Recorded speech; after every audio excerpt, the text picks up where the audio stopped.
ಪ್ರೀತಿಯ ದ್ವಿತೀಯ PUC ವಿದ್ಯಾರ್ಥಿಗಳೇ, ಮತ್ತೊಮ್ಮೆ ನನ್ನ ಯೂಟ್ಯೂಬ್ ಚಾನಲ್ಗೆ ಸ್ವಾಗತವನ್ನು ಕೋರುತ್ತಿದ್ದೇನೆ.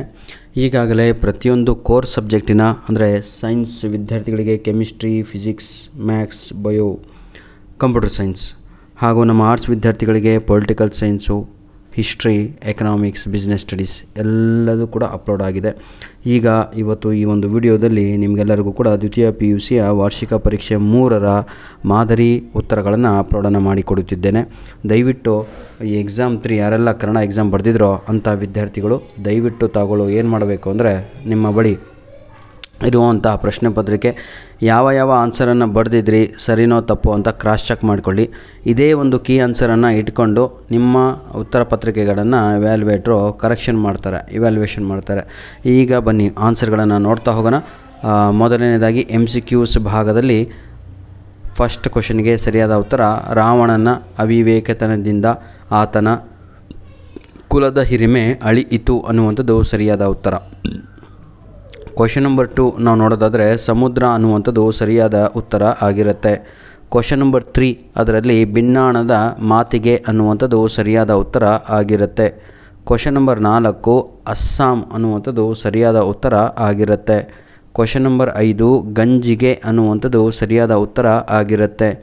ಕ್ವಶನ್ ನಂಬರ್ 6 ಸೀತಾ ಅನ್ನುವಂಥದ್ದು ಸರಿಯಾದ ಉತ್ತರ ಆಗಿರುತ್ತೆ. ಯಾರೆಲ್ಲ ಈ ವರ್ಷ ದ್ವಿತೀಯ PUC ಓದ್ತಾ ಇದ್ರೋ ಅಂಥ ವಿದ್ಯಾರ್ಥಿಗಳಿಗೆ ಈ ಲಾಸ್ಟ್ ವೀಕಲ್ಲೇ ಒಂದು video question paper with key answer upload ಮಾಡಿದ್ದೀನಿ. ಅದರಲ್ಲಿ ತಮಗೆ ಪ್ರಶ್ನೆ ಪತ್ರಿಕೆ ಕೂಡ ಅವೈಲಬಲ್ ಇದೆ. 7ನೆಯ ಪ್ರಶ್ನೆ ಸರಿಯಾದ ಉತ್ತರ ಮನೋರಮೆ ಮತ್ತು ಮುದ್ದಣ್ಣನಿಗೆ. ಕ್ವಶನ್ ನಂಬರ್ 8ನೆಯ ಪ್ರಶ್ನೆಗೆ ಸರಿಯಾದ ಉತ್ತರ 1 ಮತ್ತು 3 ಸರಿಯಾದ ಉತ್ತರ 1 ಮತ್ತು 3. 9ನೆಯ ಪ್ರಶ್ನೆಗೆ ಸರಿಯಾದ ಉತ್ತರ ಖಾನ್ ಸಾಹೇಬ. 10ನೆಯ ಪ್ರಶ್ನೆಗೆ ಸರಿಯಾದ ಉತ್ತರ ಹುಚ್ಚು ನಾಯಿ ಕಚ್ಚಿದ್ದರಿಂದ ಇಂಜೆಕ್ಷನ್ ಪಡೆಯಲು. ಈಗ ಬಿಟ್ಟ ಸ್ಥಳವನ್ನು ತುಂಬಿರಿ ಅಂತ ಇದೆ. ಇದನ್ನು ನಾವು ನೋಡೋದಾದರೆ ಸುಳ್ಳು ಅನ್ನುವಂಥದ್ದು ಸರಿಯಾದ ಉತ್ತರ. 12ನೆಯ ಪ್ರಶ್ನೆಗೆ ಭಾಷೆ ಅನ್ನುವಂಥದ್ದು ಸರಿಯಾದ ಉತ್ತರ. 13ನೆಯ ಪ್ರಶ್ನೆ ಒಕ್ಕಲ ಮಕ್ಕಳ ಅನ್ನುವಂಥದ್ದು ಸರಿಯಾದ ಉತ್ತರ. 14ನೆಯ ಪ್ರಶ್ನೆ ಕೇಳುವುದು ಅನ್ನುವಂಥದ್ದು ಸರಿಯಾದ ಉತ್ತರ ಆಗಿರುತ್ತೆ. 15ನೆಯ ಪ್ರಶ್ನೆಗೆ ಚಂದ್ರಭವನ ಅನ್ನುವಂಥದ್ದು ಸರಿಯಾದ ಉತ್ತರ ಆಗಿರುತ್ತೆ. ಈಗ ಸಿ ಭಾಗದಲ್ಲಿದ್ದೀವಿ. ಮೇನ್ ಕ್ವಶನ್ ನಂಬರ್ 1 ಏನಲ್ಲಿ ಹೊಂದಿಸಿ ಬರೆಯಿರಿ ಇದೆ. 16ನೆಯ ಪ್ರಶ್ನೆಗೆ ಕೂಡಲ ಸಂಗಮ ದೇವ ಬಸವಣ್ಣ ಶತಕ ಪಗೆಯಂ ಬಾಲಕನೆಂಬರೆ ಪುರಂದರ ದಾಸರು ಜಾಲಿಯ ಮರದಂತೆ ಬೆಳಗು ಜಾವ ಮುಕ್ತ ಕಂಠ ಟಿ ಯಲ್ಲಪ್ಪ ಚಿಟ್ಟೆ ಮತ್ತು ಜೀವಯಾನ. ಈಗ ನಾವು ಬಿ ಪಾರ್ಟಲ್ಲಿದ್ದೀವಿ. ಎ ಪಾರ್ಟ್ ಸಂಪೂರ್ಣವಾಗಿ ಮುಕ್ತಾಯ ಆಗಿದೆ. ಎ ಪಾರ್ಟಲ್ಲಿ 20 ಅಂಕಗಳನ್ನು ಮುಗಿಸಿದ್ದೇವೆ. ನಿಮಗೆ ಪಾಸಿಂಗ್ ಮಾರ್ಕ್ಸ್ ಬಂದು 80ಕ್ಕೆ 24 ಅಂಕಗಳನ್ನು ಕಂಪಲ್ಸರಿಯಾಗಿ ತಾವುಗಳು ಗೇನ್ ಪಡಿಲೇಬೇಕು. 17ನೆಯ ಪ್ರಶ್ನೆ ರಾಮ ಲಕ್ಷ್ಮಣರ ಬಗ್ಗೆ ಯಾವ ಕೆಟ್ಟ ವಾರ್ತೆಯನ್ನು ಕೇಳಬೇಕಾಗಿದೆಯೋ ಎಂದು ಸೀತೆ ತಣ್ಣನಗೊಳಗಾದಳು. 18ನೆಯ ಪ್ರಶ್ನೆಗೆ ಸರಿಯಾದ ಉತ್ತರ ರಾಜ ಕೋಪದಿಂದ ತೊರೆಯಬಲ್ಲವನಾಗಿರಬೇಕು, ಸಮಚಿತ್ತ ಉಳ್ಳವನಾಗಿರಬೇಕು, ಮಂತ್ರಿ ನಾನಾ ಚಮತ್ಕಾರಗಳನ್ನು ಬಲ್ಲವನಾಗಿರಬೇಕು. ಕ್ವಶನ್ ನಂಬರ್ 19ಕ್ಕೆ ಸರಿಯಾದ ಉತ್ತರ ಬಾನು ತನ್ನ ಕಾಂತಿಯನ್ನು ಮತ್ತೆ ಪಡೆಯುತ್ತದೆ, ಪ್ರಕಾಶಿಸಿ ಬೆಳಗುತ್ತದೆ, ಮರವು ಮತ್ತೆ ಚಿಗುರಿ ಹಸುರಿನಿಂದ ಕಂಗೊಳಿಸುತ್ತದೆ, ಇವುಗಳ ಯೌವನ ಮತ್ತೆ ಮರುಕಳಿಸುತ್ತದೆ ಎಂದು ಕವಿ ಬಾನು ಮತ್ತು ಮರದ ನಿತ್ಯ ನ್ಯೂನತೆಯನ್ನು ಸಾರಿದ್ದಾರೆ. ಸೊಸೆಗೆ ಹೊರಗಿನ ಕೆಲಸ ಒದಗಿ ಬಂದರೆ ದೂರದಲ್ಲಿರುವ ಅಸ್ಸಾಂ ಅಂದರೆ ಆಚೆಯ ತನ್ನ ಮುದುಕನ ಜೊತೆಗೆ ಒಂದಿಷ್ಟು ಹೊತ್ತು ನಿರಾಳ ಮಾತನಾಡಬಹುದು. ಆದ್ದರಿಂದ ಸೊಸೆ ಸದಾ ಅತ್ತೆ ಸದಾ ಅದನ್ನೇ ಬಯಸ್ತಾಳೆ, ಸೊಸೆ ಕೆಲಸ ಸಿಗಲಿ ಹೊರಗಡೆ ಅಂತ. ನೋಡಿ ಎಂಥ ಅಂದರೆ ಗಂಡನ ಜೊತೆ ಸಮಯ ಕಳೀಲಿಕ್ಕೂ ಅವರಿಗೆ ಅವಕಾಶ ಸಿಗ್ತಾ ಇರಲ್ಲ. ಭಾಳ ಚೆನ್ನಾಗಿದೆ ಪಾಠ ಅದು. ನೋಡಿ ವಿದ್ಯಾರ್ಥಿಗಳು, ಈ ರೀತಿಯಾಗಿ ತಾವುಗಳು ಇಡೀ ಸಂಪೂರ್ಣವಾದ ಕೀ ಆನ್ಸರನ್ನು ಚೆಕ್ ಮಾಡಿಕೊಳ್ಳಬಹುದು. ಈಗ ನಾನು ನಮ್ಮ ಗ್ರಾಮರ್ ಪಾರ್ಟ್ ಕಡೆಗೆ ಹೋಗ್ತೇನೆ. ಯಾಕಂದರೆ ಅಲ್ಲಿ ಸ್ವಲ್ಪ ವಿವರಣೆ ಮಾಡಬೇಕಾಗತ್ತೆ. ತತ್ಸಮ ತದ್ಭವಗಳಾಗಿರ್ಬೋದು, ಅಥವಾ ನಮ್ಮ ಅಬ್ಜೆಕ್ಟಿವ್ಸ್ಗಳಾಗಿರ್ಬೋದು, ಅಥವಾ ವಿರುದ್ಧ ಪದಗಳಾಗಿರ್ಬೋದು, ಅಥವಾ ಮತ್ಯಾವುದ್ರಿ ಏನಂತೀರ ತಾವುಗಳು ಅನ್ಯ ದೇಶೀಯ ಪದಗಳಾಗಿರ್ಬೋದು. ಧನ್ಯವಾದಗಳು. ನಿಮ್ಮ ಪ್ರೀತಿ ಸದಾ ನಮ್ಮ ಜೊತೆ ಹೀಗೆ ಮುಂದಿನ ದಿನಗಳಲ್ಲಿಯೂ ಕೂಡ ಇರಲಿ ಅಂತ ಬೇಡಿಕೊಳ್ಳುತ್ತಿದ್ದೇವೆ. ದಯವಿಟ್ಟು ನಮ್ಮ ಯೂಟ್ಯೂಬ್ ಚಾನಲನ್ನು ನಿಮ್ಮ ಜೂನಿಯರ್ಸ್ಗಳಿಗೆ ರೆಕಮೆಂಡ್ ಮಾಡಿ. ಹಾಗೂ ನಿಮ್ಮ ಸಂಬಂಧಿಕರಲ್ಲಿ ಅಂದರೆ ನಿಮ್ಮ ಏನು ಸರ್ ಅದು ಸೋಷಿಯಲ್ ಮೀಡಿಯಾದಲ್ಲಿ ನಿಮ್ಮ ವ್ಯಾಟ್ಸಪ್ ಆಗಿರ್ಬೋದು, ನಿಮ್ಮ ಯಾವುದು ಇನ್ಸ್ಟಾಗ್ರಾಮು, ಟೆಲಿಗ್ರಾಮಲ್ಲಿ ದಯವಿಟ್ಟು ಅದನ್ನು ಏನಂತೀರ ಸರ್ ಶೇರ್ ಮಾಡಿ. ಭಾಷಾಭ್ಯಾಸ ಅಂತ ಇದೆ. ಗ್ರಾಮರ್ ಪಾರ್ಟಿಗೆ ಈಗ ಬಂದ್ವಿ ನಾವು. ಸಮಾನಾರ್ಥಕಗಳ ಪದಗಳು ಅಂತ ಮಾರ ಅಂತ ಇದೆ. ಮಾರ ಅಂದರೆ ಮನ್ಮಥ ಅಂತ ಅಥವಾ ಮದನ ಅಂತ ಅಥವಾ ಕಾಮ ಅಂತ ಆಯಿತಾ.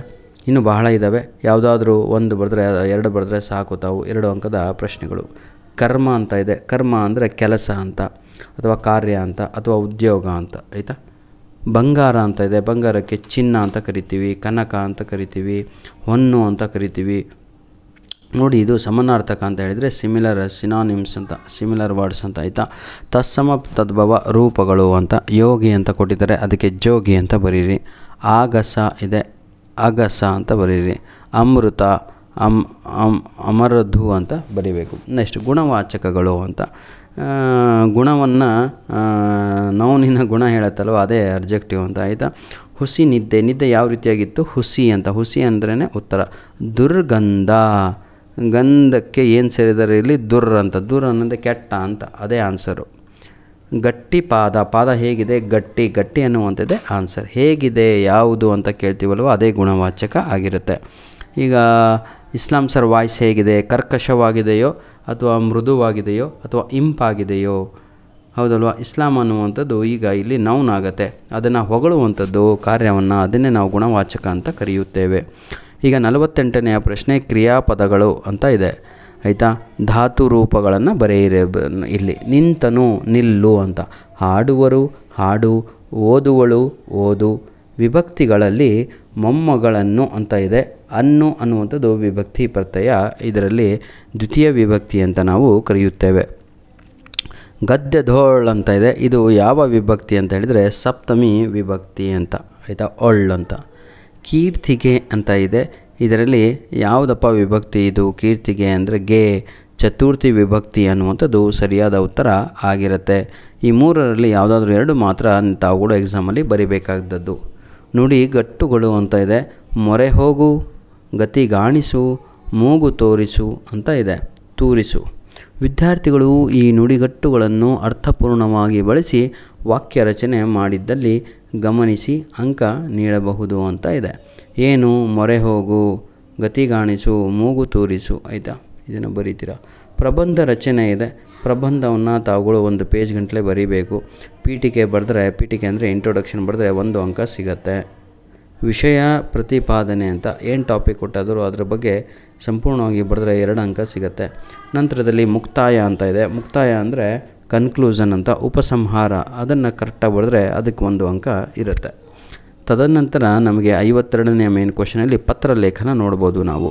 ಈ ಪತ್ರಲೇಖನದಲ್ಲಿ ಪತ್ರದ ಆರಂಭ ಅಂದರೆ ವಿಳಾಸ, ನಿಮ್ಮ ದಿನಾಂಕ ಅಥವಾ ಸಂಬೋಧನೆ. ಸಂಬೋಧನೆ ಅಂದರೆ ಪ್ರೀತಿಯ ಅಥವಾ ಮುಖ್ಯ ಉಪಾಧ್ಯಾಯರು ಈ ರೀತಿಯಾಗಿ ಬರೀತಿರಲ್ವ, ಪ್ರಾಂಶುಪಾಲರು ಅಂತ. ಅದಕ್ಕೆ 1 ಅಂಕ ಇರುತ್ತೆ. ನಂತರದಲ್ಲಿ ಬಾಡಿ ಆಫ್ ದಿ ಲೆಟ್ರಿಗೆ 2 ಮಾರ್ಕ್ಸ್ ಇರುತ್ತೆ.